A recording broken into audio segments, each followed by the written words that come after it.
ఈ మధ్య నేను నా ఒక మిత్రునితో కలిసి యాదగిరిగుట్టలో ఒక హోటల్‌కి భోజనానికి వెళ్ళాం. భోజనం ఆర్డర్ చేశాం. ఒక అంటే మాకు తెలిసిన ఒక హోటల్‌లో పనిచేసే అబ్బాయి వచ్చాడు. ఆర్డర్ తీసుకున్నాడు. ఇంకో అబ్బాయికి పానీపూరి వాయించాడు. నేను ఈ అబ్బాయిని అడిగాను, ఇతనెవరు? కొత్తగా జాయిన్ అయ్యిండు. అయితే అన్న, నేనంటే ఇక్కడ ఆ అబ్బాయి పేరు మార్చి చెప్తాను. మహేష్. అబ్బాయి పేరు మహేష్ అనుకోండి. అన్న, మహేష్ గురించి మీకు చెప్పాలి నేను అన్న.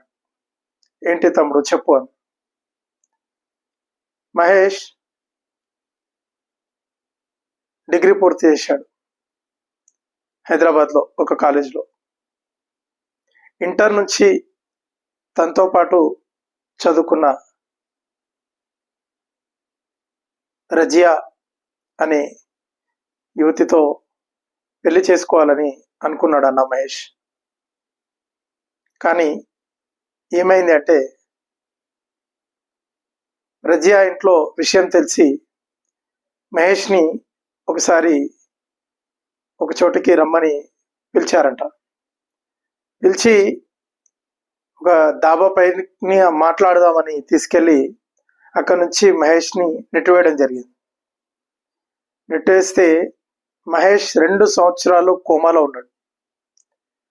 ఎటువంటి కేసు నమోదు కాలేదు.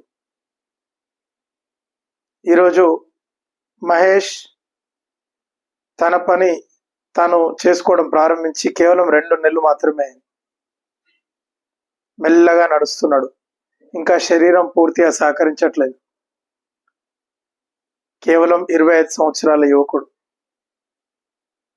15,000 ప్రతి నెల 15,000 అతనికి మందులకే ఖర్చు అవుతుంది. కాబట్టి ఈ విధంగా మన చుట్టూ ఎన్నో ఘోరాలు జరుగుతున్నాయి. మనం ఏమీ జరగలేదు అనుకుంటూ మన కుటుంబం బాగుంది, మనం బాగున్నాం అని మనం అనుకుంటున్నాం. కానీ ఇది ఎవరితోటైనా ఎప్పుడైనా జరగవచ్చు. కాబట్టి హిందూ యువకులారా, జాగ్రత్త.